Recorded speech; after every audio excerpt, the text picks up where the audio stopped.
Hey everyone, Dr. Zio here, and today we're going to be reviewing Power Rangers Beast Morphers Episode 1, Beast Unleashed.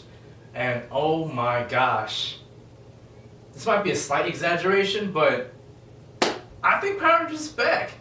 Like, this episode was so good, to the point where I've watched it around, 4 or 5 times now? And like, that's not normal for me with Power Rangers, right? I haven't done that since, I want to say, the Dino Charge days? Early Dino Charge, not like Supercharge and like late, like endgame type Dino Charge. Well, like, okay, I probably watched like the penultimate episode of Dino Charge a few times.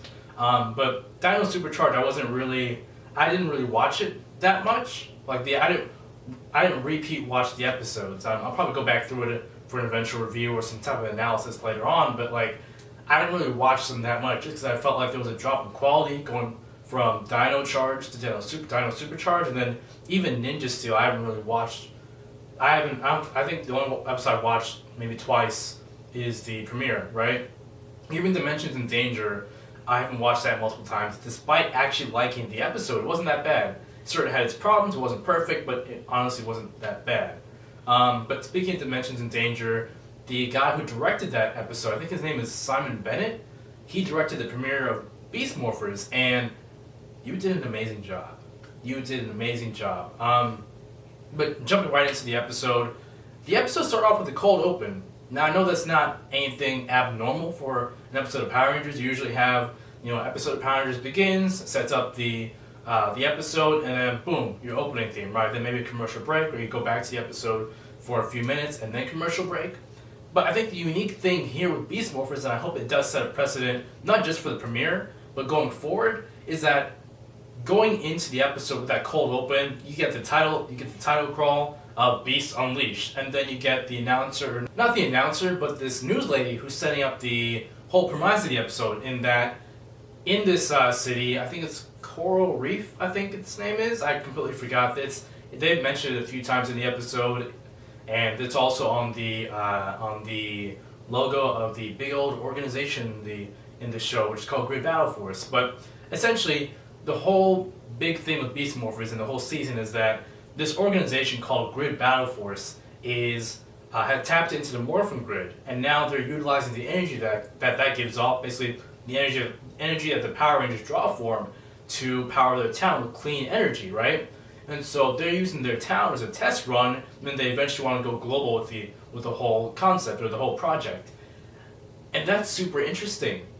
This, honestly, to me, Beast Unleashed, and I guess the setup for Beast Morphers in general, feels like it could have been a perfect anniversary season.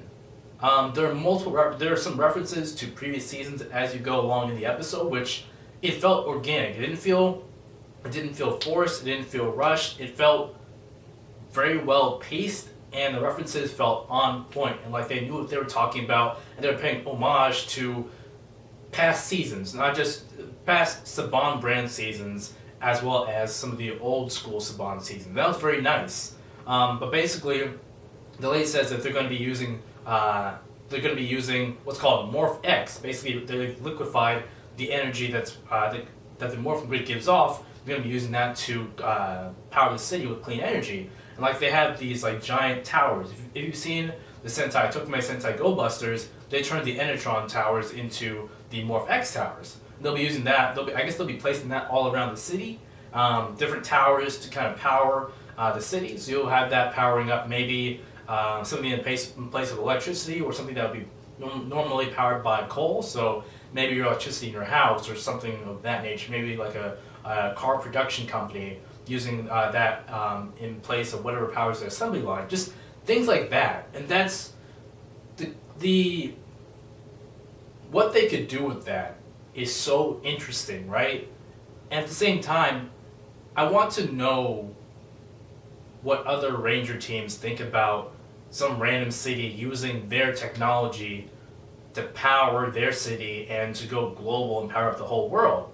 Now, at face value, you would think that the Rangers would be totally cool with it, right? They're bent on protecting the world, and obviously one of those protecting the world aspects, one of those elements should be protecting the environment. If you ask the Wild Force team, that's going to be a huge driving force for that team. How the other teams, though, how they feel, I want to know how they feel about the whole project, right? But, after the whole news broadcast, we switch over to a kind of like a youth center. It's like a little gym where we see some kids doing martial arts. And that seems like a nice little throwback to Mighty Morphin Power Rangers. Yes, we still have those throwbacks to Mighty Morphin, but I mean, it's in the DNA of the series, I guess, at this point. You really can't get past it, which, I don't know, I didn't mind it. Normally, I'm not really one for throwbacks to Mighty Morphin just because I don't like how Saban brands handled it in the Neo-Saban era of Samurai through Ninja Steel. But I honestly didn't mind it. I'm actually kind of excited to see more of the gym and more of them training more of them training karate. But this is where we're introduced to 4 of our characters. We have Blaze, the karate instructor. We have Devin, the guy who was not paying attention in class. He was over here listening to his headphones, and Blaze goes up to him and is like, "Yo, I hope I'm not bothering you." And Devin responds, "Oh no, you're not. Oh wait, no, you're being sarcastic. I got you."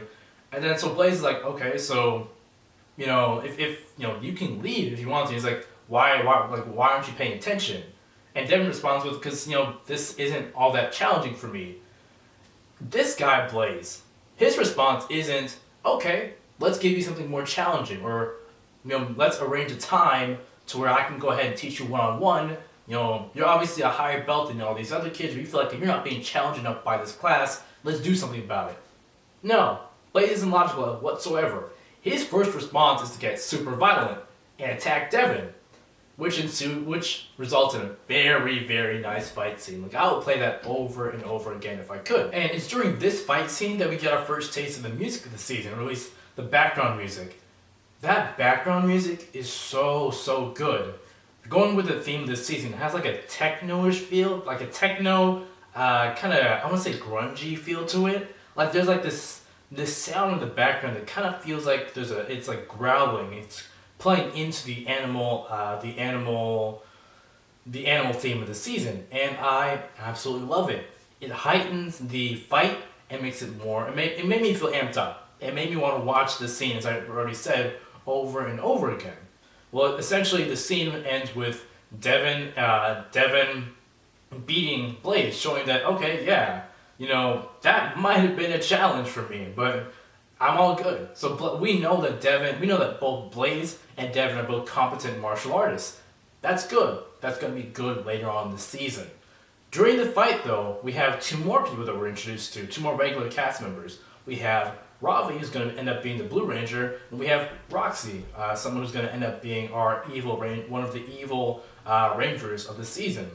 So they both, yell at Blaze to stop, and then Blaze is like, no, chill. I got this. I'm like, y'all really aren't going to do anything? But, okay, whatever. None of my business. Okay. Anyway, once the fight's over, we have Devin's dad, which, hey, we have a dad who's actually present in this season. That's great. We haven't had that in a while. Devin's dad, pops up and he's like, "Yo, Devin, we have to go." His dad is the mayor. So not only do we have a dad present in the season from the get-go, we have a dad of importance. And I love it. I love it. When I say dad of importance, we're not going to talk about the dad from Ninja Steel. I think his name was Dane. That guy he was the greatest ninja in the whole world, but he was only around for a few episodes, so whatever.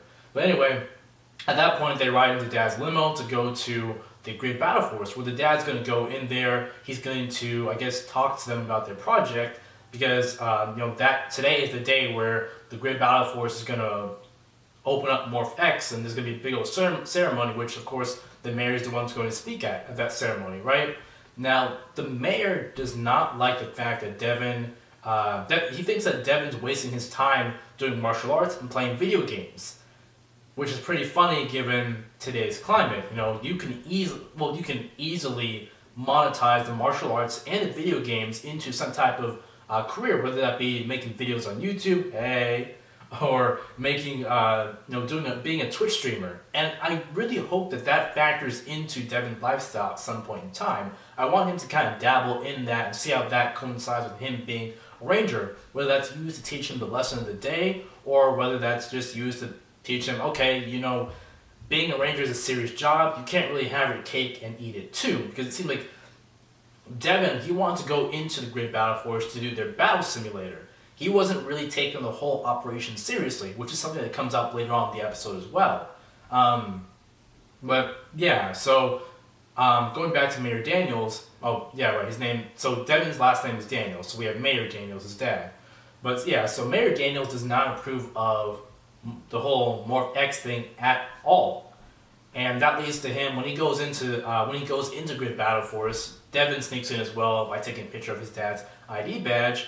But when he goes into Grid Battle Force, that leads to a little bit of a tuffle between him, not a tuffle, but just him voicing his concerns with the whole project. Before that happens, though, Zoe Reeves, the Yellow Ranger for the season, kind of walks him to the Morphin Room where they're kind of shorting off some of the Grid Battle Force still developed technology. But Zoe Reeves, she seems like a very driven girl, and I like her. I like her as a character, and it seems like Mayor Daniels likes her as a character or as a person as well.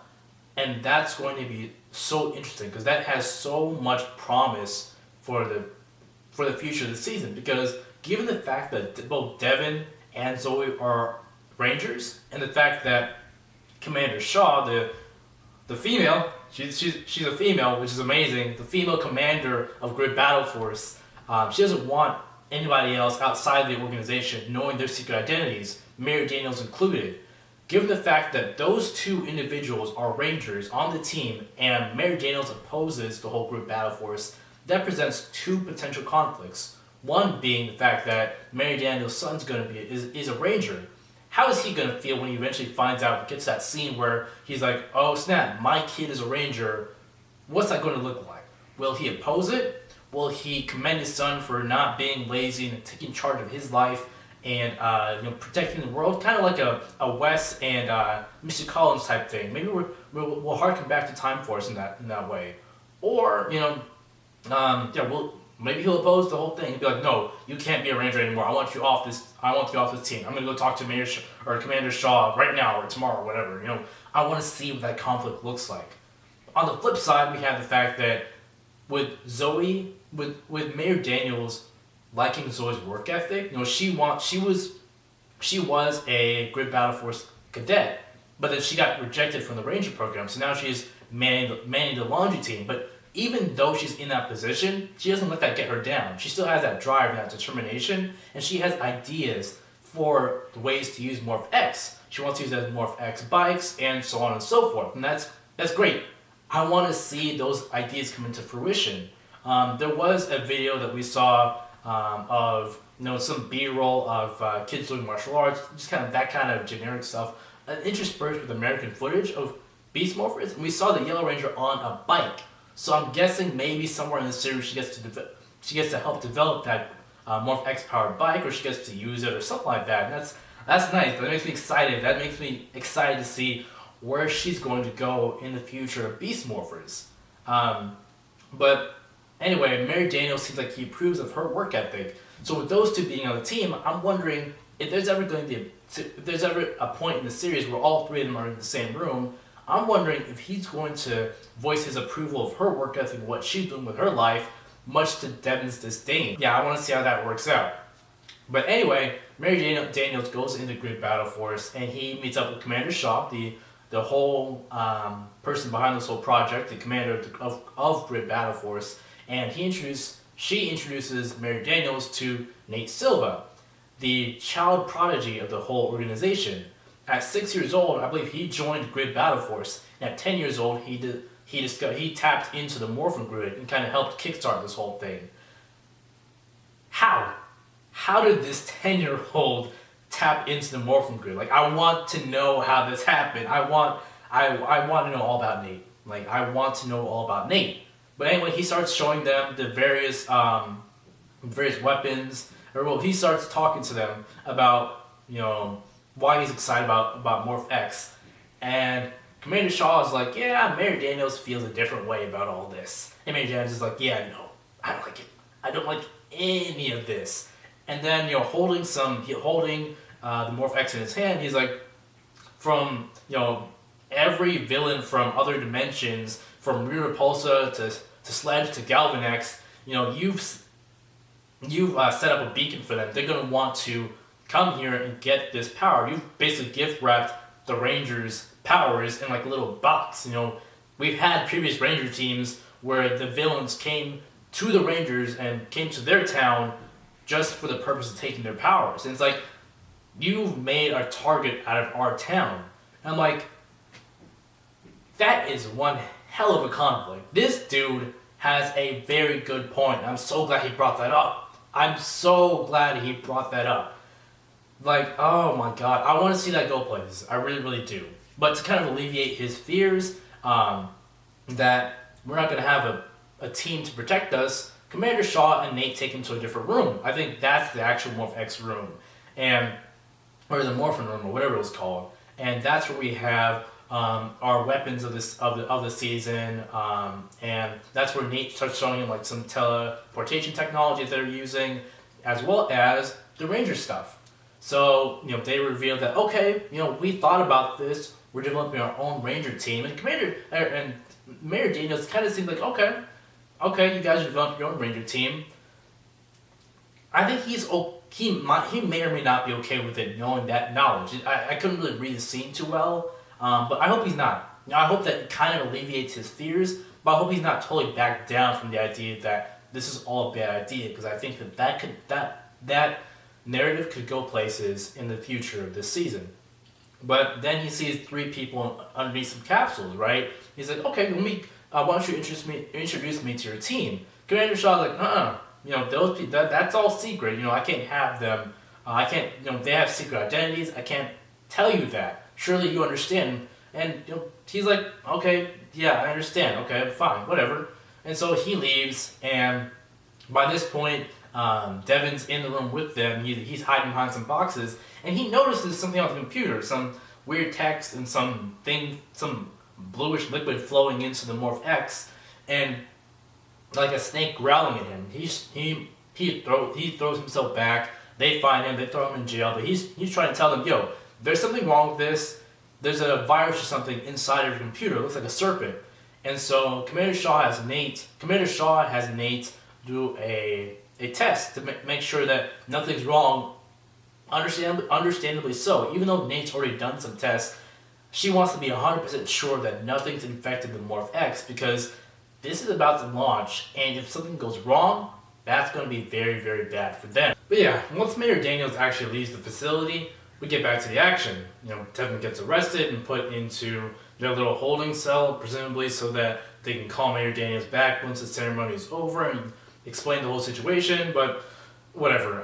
So anyway, things start going okay at first. They start up the Morph X ceremony. Mayor Daniels announces that Morph X is now open, and then they start transferring the powers into the individual humans. The selected subjects, who are Roxy as the Yellow Ranger, Blaze as the Red Ranger, and Ravi as the Blue Ranger. Surprise, it's not the people who we thought it would be. So they put them in these tubes, and they immobilize them, which is just them standing with their arms at their sides, and they start transferring the respective DNAs and powers into each individual. For the Yellow Ranger, that's Jackrabbit DNA. For the Blue Ranger, that's Gorilla DNA. And for the Red Ranger, that's Cheetah DNA. Each individual Ranger has their own special ability as well, as we see in a later fight scene. The Yellow Ranger's Jackrabbit DNA gives her the ability to jump high, and maybe some other leg enhancements, maybe, who knows, I don't know. The Blue Ranger's Gorilla DNA gives him like super strength that he can activate, so that allows him to pick up heavy items and do whatever with that. Meanwhile, the Red Ranger's Cheetah DNA gives him super speed, all of which can come in handy for different situations, as we see later on in the episode. But during the transfer process, something goes wrong, and Evox, the villain of the season, he is the virus that Devin saw in a few minutes ago, right? So Evox is this computer virus bent on taking over the Morphin Grid, and it seems like he's doing a pretty good job of it right now. He starts transferring his evil DNA or whatever into the Rangers, and so he successfully transfers it into both Roxy and Blaze before somebody shoots. I think it was Devin who shot a blast up at the little transfer tubes and cut the connection, thereby was stopping it before it got to Ravi. Now, when Evox transferred that DNA into Blaze and Roxy, that created little evil avatars of them. So Blaze and Roxy, their bodies are still there, but they're just kind of in a coma at the moment while their evil avatars roam around. And so that gives birth to our versions of Escape from Go Busters as Roxy, and then interestingly enough, in Go Busters enters Ranger form. He appears in the first episode as Blaze, so Blaze gets his own evil Ranger form, and that looks great. Both of those suits look great in US footage, although Roxy's evil Ranger suit, it has like a yellow tint to it. I don't remember if that was using Go Busters. I think it might have been sometime in the series, but it's been so long since I've seen that, and I don't really remember it too well. But anyway, both of those Rangers look good. Now we have a fight scene. Well, actually, we don't have the fight scene just yet. They start evacuating the Morph X lab and the whole facility because all hell is kind of broke loose at this point. We've got these two evil Rangers attacking the Morph X lab or the Morphin lab. Meanwhile, that gives Devin an opportunity to break out of the jail cell and go back to the lab along with Zoe Reeves, who's going back to the lab as well.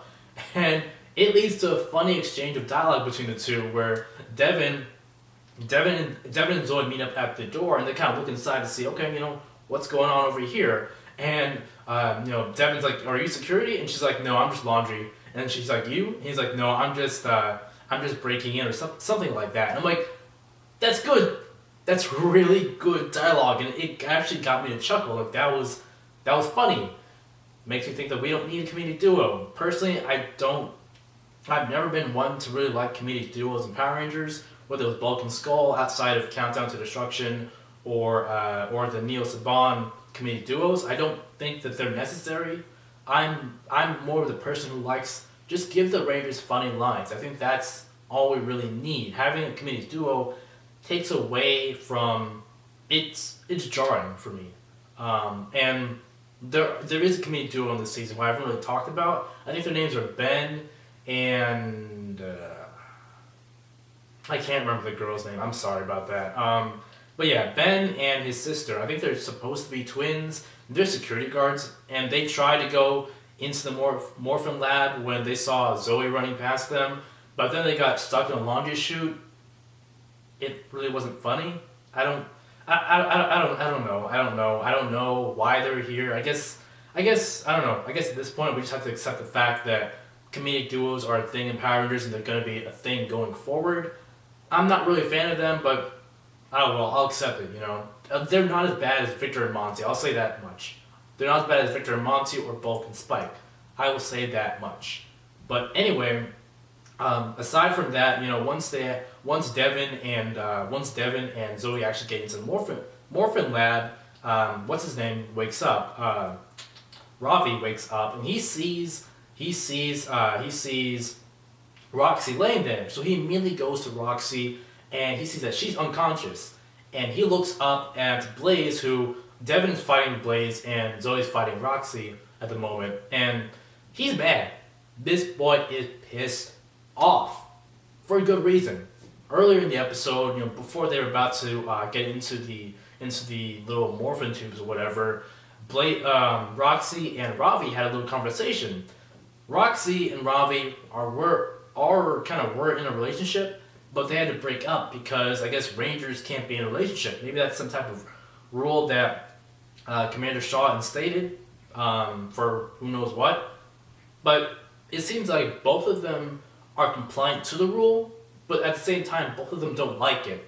For reasons I'll get to in a minute, it seems like Ravi's more compliant than Roxy would like it for him to be. But yeah, when Devin's like, I like you, Roxy, but we can't be in a relationship. Roxy's visibly upset by this, but she's like, okay, whatever.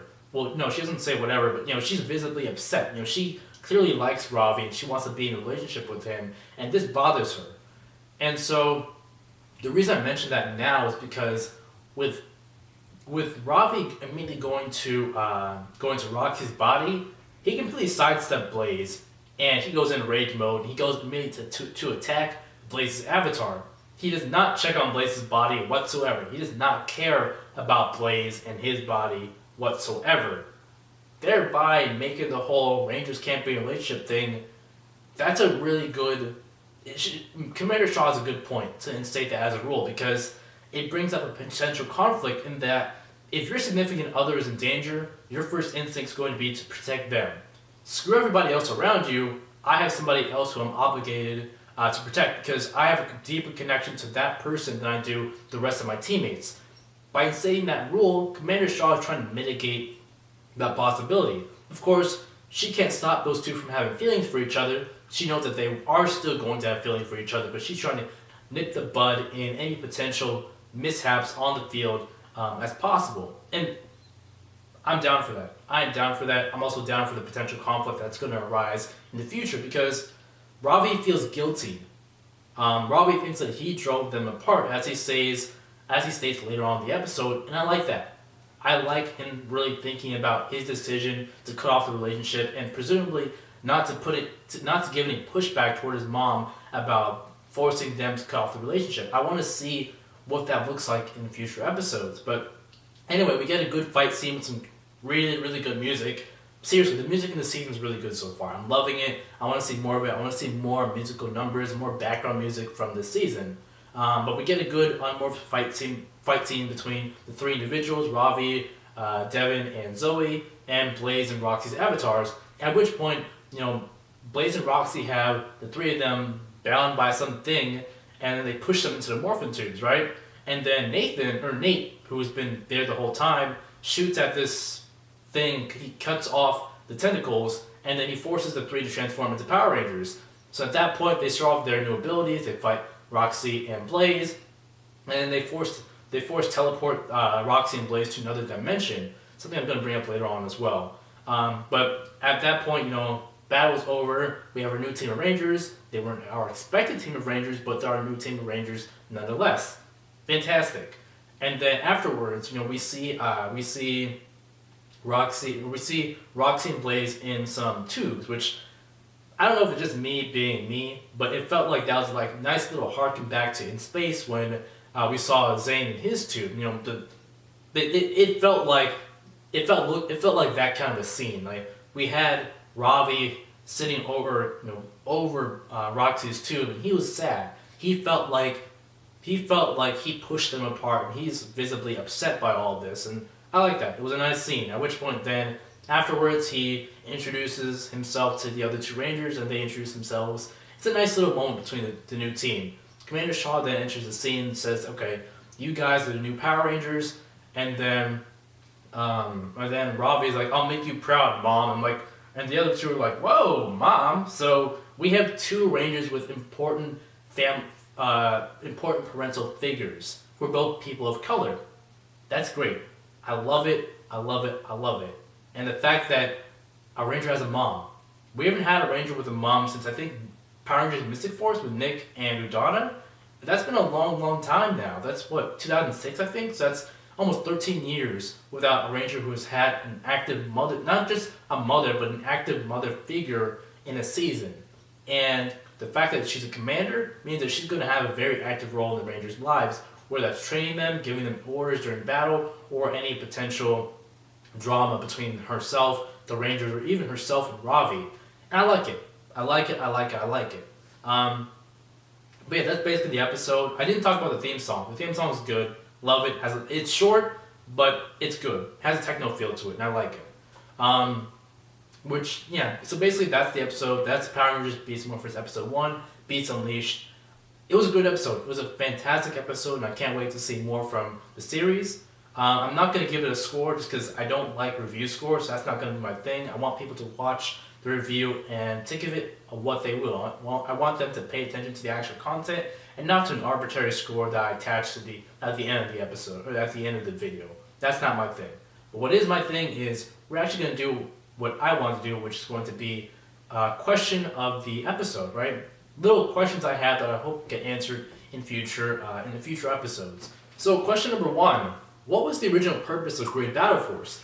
Before Nate got on the team at 6 years old, what was the organization doing? Was their whole purpose to find a clean energy to power up the city and to power up the whole entire world? Were they trying to tap into the Morphin Grid the entire time, or was there some type of thing that they were doing before Nate came onto the team and eventually discovered how to tap into the Morphin Grid?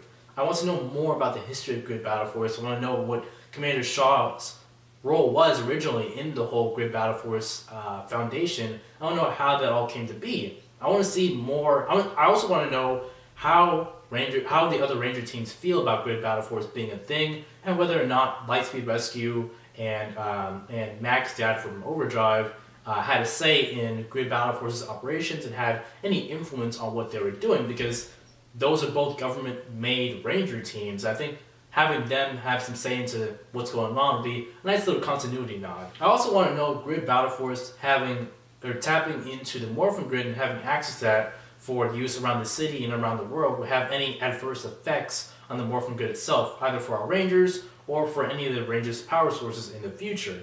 That's something that we haven't really had the Morphin Grid powering up an entire city, just the Rangers and their arsenals. So seeing this unproven technology messing with the Rangers' abilities could be something interesting in the future. The third question of the day is, where did Evox come from, and why does he want to tap into the Morphin Grid? Early in the episode, Roxy mentions that Evox will finally have control of the Morphin Grid. This episode has been written very smartly so far, so the fact that she says finally, I think in any Neil Saban season I would kind of write that off. But the fact that this is a new beginning and the episode's been written very well, I think the fact that she says finally there is important. I think that keys into the fact that Evox has been trying to get into the Morphin Grid for some time. I want to know why, and why he wants to get into Morphin Grid. I want to know what his whole entire plan is, and just that kind of stuff. I also want to know how Nate tapped into the Morphin Grid, and why. Why was he doing this? What's his goal here? I mean, does he have ulterior motive? Did he make Evox? And actually, yeah, that would be kind of an interesting dilemma there. Did he make Evox? I mean, how did he tap into the Morphin Grid? Why did he join Grid Battle Force in the first place? I want to know more about that. Otherwise, that's my review of Power Rangers Beast Morphers Episode 1, Beast Unleashed. If you like it, like the video, please. Subscribe, tell your friends, comment. Tell me what you guys thought about Power Rangers Beast Morphers Episode 1. Did you like it? Did you hate it? Will you be watching future episodes? What do you think about it compared to what we've seen from previous seasons of Power Rangers? I want to know your thoughts as well in the comments below. Until next time, I'm Dr. Zio, and I'll see you all in the next video.